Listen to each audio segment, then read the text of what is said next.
할렐루야. 네. 오늘 2018년 새해를 맞이했습니다.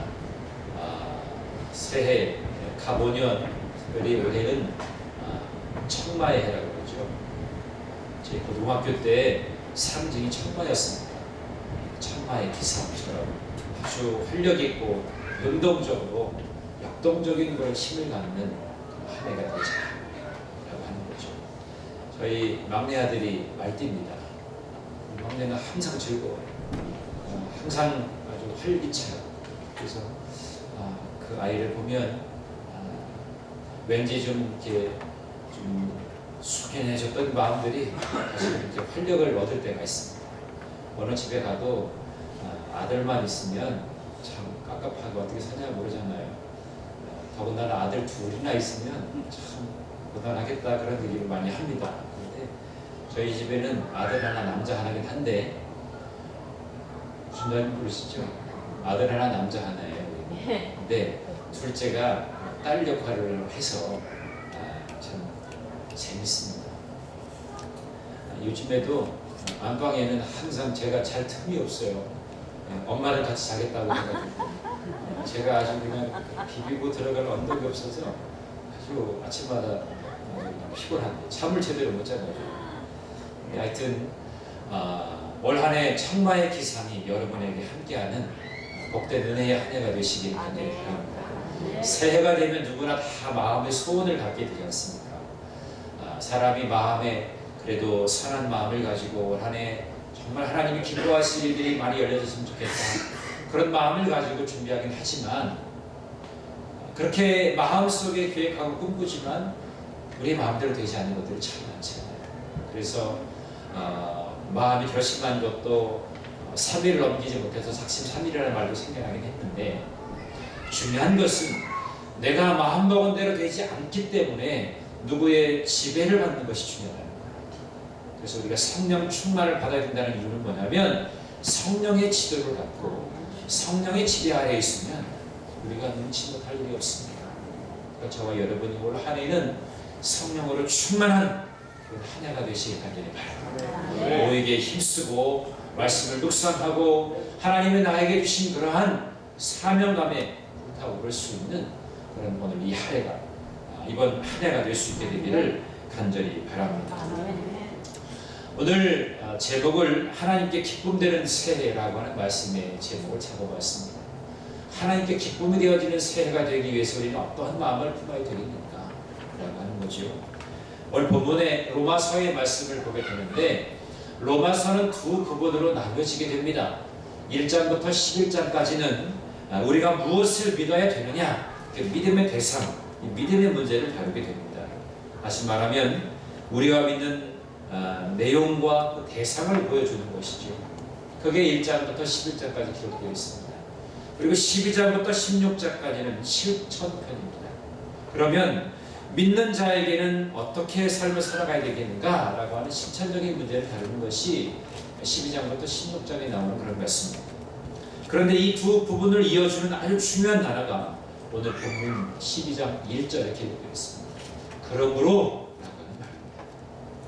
믿음으로 우리는 값없이 구원받은 자들입니다.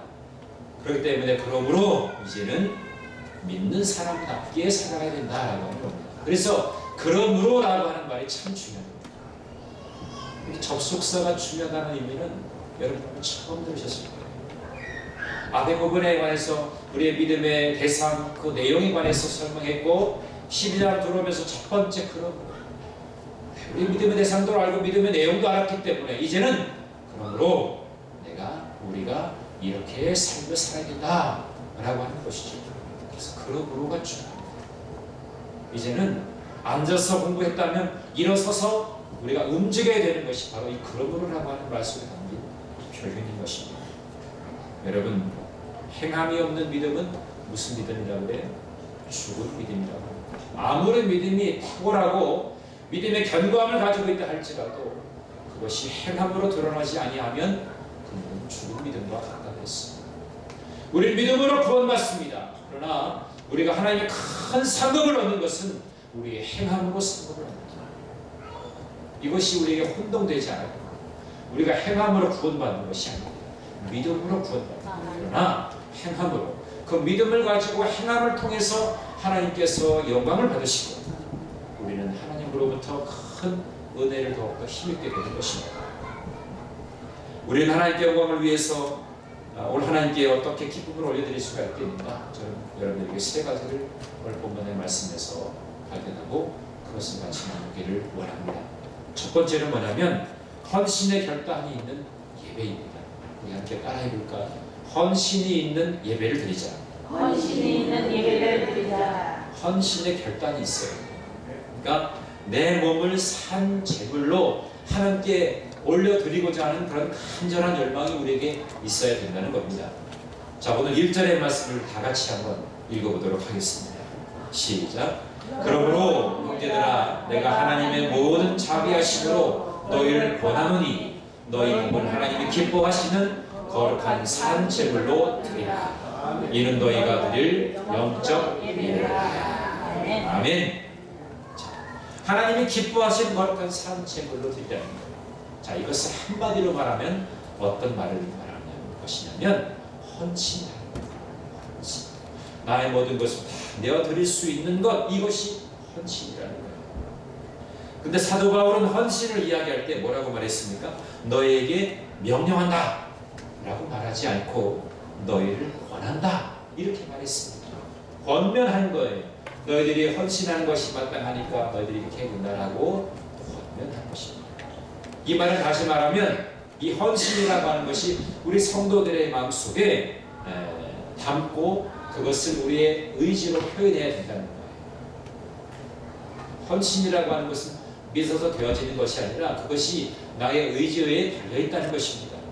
나의 헌신하고자 하는 그런 의지가 있어야 된다는 것이죠. 근데 왜 우리가 헌신을 해야 될까요? 그 근거되는 말씀은 뭐예요? 하나님의 모든 자비하십니다. 그 하나님의 자비를 생각하게 되면 구원받은 우리가 불평하거나 비판하거나 원망할 이유가 없다는 것이죠. 하나님의 자비하심, 하나님의 나를 통하여서 이끌어주심, 이것을 우리가 기억할 때는 우리가 하나님께 헌신하는 것이 마땅하다는 것입니다. 이 헌신의 결단이 없으면 나에게 발전도 없고 내 곁에 친구도 없고 또 신앙의 성숙도 있지 않은 것입니다. 그리고 오늘 본문에서는 자신을 산 제물로 드리라고 했어요. 산 제물. 구약시대의 제사를 드릴 때에는 제물을 제사장에게 드려지고 죽음을 당한 후에 제단에서 불에 태워졌습니다. 제물이 제사장에게 드려지고 그것이 이제 태워져서 온전하게 드려지는 것이 바로 제사였습니다. 그것이 헌신이었죠. 산 제물로 드리라는 것은 뭐냐면 부분적인 희생이나 일부분의 희생, 헌신, 이것이 가능하지 않다라고 하는 것입니다. 헌신이라고 하는 것은 헌신하든지 헌신이 아니하든지 그 두 가지로 딱 구분이 되는 것이죠. 일부분 약간만 헌신이 있다라고 하는 것은 될 수 없다는 이야기입니다. 이렇게 이야기하면 쉬울 거예요. 어느 날 지나가는 돼지와 닭이 있었습니다. 돼지와 닭이 있었어요. 근데 그들이 쭉 앞에 가다 보니까 어느 큰 현수막이 걸려 있었는데 캠페인을 벌이는 모양이에요. 배고픈 사람을 도웁시다. 이런 캠페인을 벌이고 있었습니다. 그래서 닭이 돼지에게 이렇게 권면하는 거예요. 야, 가난한 사람, 배고픈 사람들이 있으니까 우리가 좀 도와야 되지 않느냐. 너는 햄을 주고 나는 계란을 줄게. 그렇게 해서 우리 기도하자. 그렇게 얘기한 겁니다. 그러니까 대부분의 서양 사람들이 자주 먹는 게 햄하고 계란이잖아요. 그죠? 그러니까 닭이 그렇게 제안을 한 거죠. 그러니까 돼지가 뭐라고 했겠습니까? 미련한 돼지 같으면 그래 그렇게 하자 라고 했는데 이 돼지는 똑똑한 돼지였어요. 그래서 싫어, 너나 해. 햄과 계란을 준다는 것이 너에게 있어서는 기부 행위일지 모르지만 나는 내 몸을 온전히 바쳐야 되니까 그건 절대로 안 돼 라고 말했다는 거죠. 여러분, 닭은 계란을 낳아가지고 그냥 주면 되잖아요. 그런데 돼지는 햄이 되려면 자기가 죽어야 돼요. 자기는 온전히 죽고 닭은 지는 난 계란만 주면 되잖아요. 이거 불공평한 거잖아요. 그래서 이 돼지가 그것을 거부했다는 거죠. 돼지가 죽기 싫으니까 그 헌신을 거부한 거예요. 적어도 그 돼지는 헌신이 무엇인지를 알고 있었단 말이에요. 부분적인 헌신이 없다는 것을 돼지는 알았어요. 우리의 예배는 온전한 헌신의 결단이 있는 그런 예배가 되어야 됩니다. 내 몸을 정말 산 제사로 드릴 수 있는 하나님이 진정으로 기뻐하시는 예배는 내 자신이 온전하게 주님 앞에서 죽는 그런 헌신이 필요하다. 여러분, 주님이 여러분들에게 너희들 산 제사로 나에게 예배드려라 라고 했을 때 여러분 믿음으로 순종할 수 있습니다. 주님, 제가 가지고 있는 모든 것들 이 땅에서 볼 때 화려한 것 같지만 주님 보실 때 아무것도 아닌데 주님, 제가 주님을 위해서 모든 것을 다 드릴 수 있습니다. 그런 마음에 결단이 있으시다. 여러분, 내가 죽고자 하면 주님 나를 살려주시오. 내가 살고자 하면 나에게 죽을 일이 더 가까워지는 거예요. 여러분, 우리가 끝내주게 헌신하면 하나님이 우리를 끝내주게 책임지십니다. 여러분, 하나님이 책임주시는 인생, 그런 인생을 살아가야 되지 않겠습니까? 그러려면 가장 중요한 것이 헌신의 결단이 있는 예배를 드려야 합니다. 우리는 올 한 해 많은 예배를 드리게 될 것입니다. 그 예배를 드릴 때에 하나님, 제 자신을 주 앞에 드립니다. 내 몸을 드립니다. 내 삶을 드립니다. 그러한 삶이 담긴 그러한 헌신의 마음을 가지고 산 제사로 정말 드릴 수 있느냐? 하나님 그것을 오늘 보고 계십니다. 예배 중에도 다른 생각을 갖고 있고 다른 마음을 품고 있으면서 예배하는 것은 하나님이 기뻐하시지 않습니다. 집중해서 정말 하나님 마음에 합한, 하나님의 기대에 흡족한 그런 믿음의 사람으로 산 제물로 헌신의 결단 있는 예배를 드릴 줄 아는 저와 여러분 모두가 되시기를 간절히 바랍니다. 성숙한 신앙에는 믿는 것으로 끝나지 않습니다. 그것이 내 삶에 있어서 드러날 수 있도록 날마다 주님 앞에 엎드리고 그것을 위해서 결단하며 나아가는 그런 삶의 태도가 우리에게 중요한 것이죠. 그것을 바라보는 자가 바로 성숙한 성도라고 말할 수가 있을 겁니다. 그렇게 헌신된 마음으로 산 제사로 드리게 되는 여러분들이 예배를 드리기를 간절히 바랍니다. 두 번째로 변화의 삶을 추구하는 것입니다. 변화의 삶을 추구하자. 내 자신이 뭔가 좀 이제 변화되어야 될 때가 오지 않았답니다. 마음을 새롭게 해가지고 변화하는 삶을 살아가는 겁니다. 자, 2절 전반부의 말씀을 함께 보시겠습니다. 이런 말씀이 있죠. 너희는 이 세대를 본받지 말고 오직 마음을 새롭게 함으로 변화를 받아. 네. 세대를 본받지 말라고 했습니다. 이 세대가 흉측한 세상이기 때문에 그 세대를 본받지 말고 마음을 새롭게 함으로 변화를 받아라 했어요. 여러분, 고인 물은 썩은 물입니다. 그러나 흐르는 물은 썩을 겨를이 없는 거죠. 구르지 않는, 가만히 박혀있는 그 돌에는 이끼가 끼지만 구르는 돌에는 이끼가 낄 틈이 없다는 거죠. 이처럼 믿음이 큰 성도들은 말씀의 검으로 늘 자신의 영혼을 다듬어 가는 것이죠. 말씀을 다듬어가는 것이 우리의 삶에 부딪히면서 그것이 나를 다듬어 가는 것입니다. 여러분, 바닷가에 가면 그 돌들 있잖아요. 이 돌들이 아주 어떻습니까? 뾰족한가요? 광산에 가면 돌들이 뾰족하지만 바닷가에 가면 부드럽습니다. 매끄럽습니다. 왜 그럴까요? 바닷물에 계속해서 그것이 부딪혀지면서 그것이 조금씩 가져가면서 부드러워지게 되는 거죠. 우리의 영혼도 모나고 깨어지고 상처난 우리의 영혼도 말씀이 들어올 때, 그것이 계속해서 지속적으로 내 안에 들어올 때 그것이 나의 모나고 나의 연약하고 부족한 모든 성품이나 모든 신앙이 아름답고 부드럽게 변화되어질 줄로 믿습니다. 여러분 말씀을 사모하는 여러분 되시기를 바랍니다. 이제 2월 20일부터 23일까지 우리 관악서 지방에서 사경회를 갔습니다. 예방교회에서 사경회를 갔는데 이번에는 제가 멘토로 아주 잘 섬기고 계신 모시고 있는 김덕한 목사님이라는 분이 오셔서 말씀을 전해주셨습니다. 특별히 바울에 관해서 집중적으로 조명하면서 오늘 이 시대 가운데 우리가 바울에게서 배울 점이 뭔가, 그리고 그의 삶을 추적하기 위해서 우리가 교훈을 살아야 될 것, 이런 것들에 관해서 아주 상세하게 말씀을 전해주시고 여러분 기대를 가지시고 참여하셔서 큰 은혜를 사모하는 여러분 되시기 바랍니다. 여러분 우리는 하나님께서 행하실 일을 날마다 기대해야 됩니다. 우리가 어떤 시각을 바라보느냐 이것이 참 중요한 거죠. 어떤 두 사람이 감옥에 갇혀 있었습니다. 그런데 한 사람은 바깥에 흙탕물을 보고 앉아 있었고 어떤 다른 한 사람은 하늘의 별을 보고 있었습니다. 이 두 사람의 분명한 차이가 있었어요. 후자처럼 없는 환경만 바라보면 안 되겠지요. 늘 절망이잖아요. 그러나 늘 하늘을 바라보고 꿈을 가지면 언젠가는 내가 여기서 영원히 있을 것이 아니다라고 하는 마음을 가지고 내가 나갔을 때 어떤 삶을 살아갈 것인가에 관한 구체적인 비전을 거기서 갖는 거죠. 그것이 차이가 다르다는 겁니다. 하나님 안에서는 불리한 것이 유리한 것이 되는 것입니다. 믿음이라고 하는 것은 뭡니까? 불리함 속에서 유리한 것을 보는 것. 그 영적인 눈이 우리에게는 열려져야 한다는 것입니다. 절망의 눈으로 보면 길이 없는 것 같아 보여도 희망의 눈으로 보게 되면 반드시 회복할 길이 있는 것입니다. 힘들고 고단한 우리의 인생길 가운데 우리의 변화된 삶을 초청하고 계신 그 하나님을 의지하게 되면 여러분들 모두가 다 온전하게 나음을 얻게 될 줄 믿습니다. 근데 왜 우리는 변화를 추구하지 않나요? 자꾸 과거에 매여있기 때문에 그렇습니다.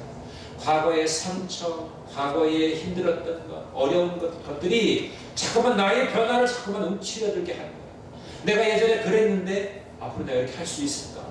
라고 하는 두려움이 있는 거죠. 여러분, 하나님은 과거를 기억하지 않으십니다. 우리 앞에 펼쳐질 미래를 기대하게 하십니다. 하나님이 기억하시는 것이 무엇인가 여러분 잘 마음속에 새기시기 바랍니다. 하나님이 여러분의 과거를 기억하지 않습니다. 앞으로 행할 여러분들이 앞으로 멋지게 열어갈 그러한 믿음의 삶의 모습들을 하나님은 기대하고 계시다. 그것에 여러분들의 초점을 맞추시게 되기를 간절히 바랍니다. 마지막 세 번째로는 분별력입니다. 따라해볼까요? 분별력을 우리는 가져야 합니다. 하나님의 뜻을 분별하는 삶이 우리에게 필요하다는 거죠. 2절 하반부에 보면 이런 말씀이 있습니다. 하나님의 선하시고 기뻐하시고 온전하신 뜻이 무엇인지 어떻게 하라고요? 분별하도록 하라. 하나님의 뜻이 무엇인지를 분별해야 됩니다. 우리가 꿈과 환상을 갖는 것 가지면서 우리가 반드시 중요하게 가져야 될 것이 뭐냐면 분별력입니다. 꿈과 환상이 있고 분별력이 없으면 마음이 혼동스럽습니다. 그러나 분별력이 있으면 그것을 잘 재해석할 수가 있습니다. 하나님 나에게 왜 이런 꿈을 주셨나? 하나님 나에게 왜 이런 환상을 주셨을까? 그것을 분별할 수 있는 분별력이 있으면 하나님의 놀라운 역사의 장에 내가 더 귀하게 쓰임받을 수가 있게 된다는 겁니다. 우리가 왜 기도합니까? 물질과 성공과 문제 해결을 위해서 기도하는 것도 있지만 하나님의 뜻을 분별하기 위해서 우리가 기도하는 것입니다. 하나님, 제가 이러한 마음을 갖고 있는데 이것이 하나님 기뻐하시는 것일까요? 하나님께 여쭙는 거죠. 하나님께서 내 마음에 평안을 주시면 하나님께서 나에게 이러한 것을 하라고 말씀하시면 그것을 우리가 알 수 있잖아요. 그 뜻대로 살려는 힘과 능력을 얻기 위해서 우리가 기도하는 것입니다. 그래서 앤드류 머레이라는 사람은 이렇게 이야기했습니다. 기도는 하늘을 좌우하는 지상유일의 힘이다. 우리의 기도는 하늘의 보좌를 움직이는 지상유일의 힘이랍니다. 우리의 기도로 인해서 보다 더 분별력을 또렷하게 갖는 저와 여러분이 되기를 간절히 바랍니다. 분별력이 있어요. 이 사람은 누군가 이것도 잘 알아야 된다는 거죠. 어느 날 미국의 한 농장에서 남루한 옷을 입은 청년을 고용했습니다. 그래서 그에게 허드렛 일을 시켰어요. 근데 그 청년이 아주 열심히 성실하게 일하니까 그 집 주인의 딸이 아주 흥분했어요. 그래가지고 둘이가 좋아하는 사이가 되었습니다. 이것을 농장 주인이 볼 때에 상당히 언짢아했죠. 아니, 저것이 종인 주제에 우리 딸을 농부하? 그러면서 쫓아냈어요. 세월이 많이 지났습니다. 어느 날 농장 주인이 농장을 정리하다가 어느 조그마한 책자 하나를 노트 하나를 발견했어요. 근데 그게 보니까 옛날 자기 딸을 아주 매혹시켰던 그 청년이 남겨놓은 노트였습니다. 쭉 이렇게 펼치다 보니까 그 청년의 이름이 적혀 있었는데 뭐라고 적혀 있었냐면 제임스 A. 가필드라고 적혀 있었습니다. 가필드는 미국의 대통령이었어요. 그 당시의 대통령의 그 노트가 그 논장에 보고 있었습니다. 여러분 생각해 보세요. 그 성실했던 그 청년과 만약 짝을 지켜줬다면 자기는 대통령의 누가 돼요?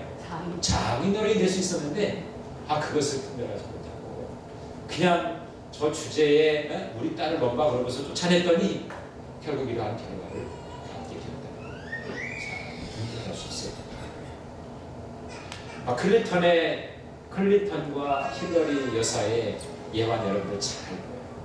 저도 그 얘기 들었는데 찔끔하더라고요.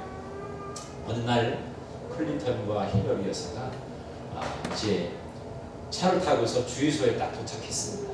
도착했는데 주유를 하고서 있는데 힐러리라고 하는 여사가 그 주유소의 주인하고 막 이야기를 막 신나게 하는 거예요. 그래가지고 도대체 무슨 일인가 해가지고 궁금했는데 이제 차에 타고서 가면서 그런 얘기를 했어요. 아니 저 사람이 누군데 도대체 당신이 저 사람하고 이렇게 정말 아는 척을 하면서 이렇게 얘기를 하냐고 물어봤는데 힐러리 여사가 그런 얘기를 하는 거예요. 아유 저 친구가 학교 다닐 때 동창이었다고 그래요. 동창. 그러니까 클린턴이 어깨를 피면서 얘기하는 거예요. 그래요. 당신 말이지 저 사람하고만 결혼했으면은 주유소에 그냥 사모님밖에 안 됐잖아. 나를 만나가지고 연분이 되었잖아. 얼마나 놀라운 일이야. 그렇게 얘기를 했어요. 그랬을 때 힐러리가 뭐라고 얘기했지 아십니까? 만약에 저 사람이 나를 만났으면 저 사람은 미국의 대통령이 되었어. 그런 얘기를 한다는 거예요. 대단한 말이죠. 공격을 당한 것 같았지만 공격을 한 힐러리 여사의 모습을 볼 수 있습니다. 미국에 이제 지금 힐러리 여사가 다음 차기 대통령 차기 우선 순위라고 하지 않습니까? 나이가 이제 70에 가까운 나이가 되어서 그게 흠이긴 한다 하지만 아마 대통령이 만약 된다고 하면은 전무후무하게 남편과 부인이 대통령을 하게 되는 그런 아주 초유의 사건이 되지 않습니까? 근데 그런 마음을 가졌다는 거죠. 분별할 수 있는 서로가 이렇게 분별력이 필요한 것처럼 우리에게 정말 분별해서 바라보아야 할 그런 대상이 있습니다. 바로 예수 그리스도이십니다. 내가 바라볼 대상 예수 그리스도예요. 그것을 바라볼 때 내 삶의 모든 문제가 열려지게 되는 것입니다. 지금 어려운 현실 가운데 놓여있다 할지라도 주님을 온전하게 바라볼 수 있는 분별력이 있다면 우리의 시선이 땅에 머무르지 아니하고 하늘에 머물러 있다면 우리는 분명히 우리의 마음에 품은 모든 계획과 수고가 분명히 이루어지는 한 해를 만나게 될 줄로 믿습니다. 오늘 여러분 새해를 맞이하면서 하나님이 기뻐하시는 삶은 이렇게 헌신이 있는 예배 또 변화 그리고 분별이라고 하는 것을 우리의 마음에 명료히 두어야 되겠습니다. 가장 성공적인 삶은 하나님을 사랑하고 교회를 위해 헌신하고 변화된 마음을 가지고 절망 가운데서도 희망을 노래하며 사는 그래서 하나님의 뜻을 잘 분별해서 하나님 앞에 나아가는 그런 믿음의 살아가는 것을 우리가 다시 한번 기억하게 됩니다. 우리는 얼마든지 하나님의 뜻을 이룰 수 있는 능력이 있어요. 근데 능력이 없는 것이 아니라 의지가 없어서 그래요. 하나님께서 우리의 능력을 감당할 수 있는 그런 은사를 주시고 달란트를 주셨어요. 근데 중요한 것은 우리가 의지가 아직도 연약하다는 것이죠. 믿음이 없기 때문에 조금만 역풍이 불어도 뒤로 머물러고 무력해지는 것입니다. 여러분 다시 한번 일어나시기 바랍니다. 하나님의 뜻대로 살겠다는 의지를 새롭게 하고 자신을 온전하게 주님 앞에 드릴 수 있는 그런 용기로 담대하게 나가시기 바랍니다. 그럼 하나님께서 얼마든지 여러분들을 귀하게 쓰실 줄로 믿습니다. 여러분 내가 아무것도 드릴 것 없다라고 생각해도 하나님께서 가장 기뻐하시는 최고의 그러한 선물은 뭐냐? 나 자신을 온전히 하나님께 온전하게 드림으로 인해서 하나님이 기뻐하시는 그런 삶을 영위하게 되는 저와 여러분 모두가 되시기를 간절히 바랍니다. 하나님이 기뻐하시는 삶 나는 매일매일의 삶 속에서 하나님을 기쁘시게 하고 주님을 기쁘시게 하는 그런 삶이 되기를 원합니다. 그런 마음의 고백을 담아서 주님 앞에 날마다 믿음으로 나아가게 되는 여러분 모두가 되시기 바랍니다. 여러분 오늘 꼭 세 가지를 기억하십시오. 헌신, 변화, 분별력, 이것을 가지고 올 한 해를 멋지게 출발하는 저와 여러분 모두가 되시기를 주님의 이름으로 간절히 축원합니다. 이 말씀 생각하면서 함께 찬양하겠습니다. 나 주님의 기쁨 되기 원하는 찬양하시겠습니다.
존귀하신 아버지 하나님, 크신 은혜와 사랑을 감사드립니다.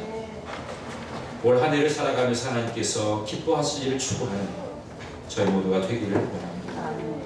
온전한 헌신을 통해서 예배가 회복되게 하시고 마음을 새롭게 하고 변화를 추구하는 그런 삶으로 거듭나는 저희가 되게 하여 주시옵소서.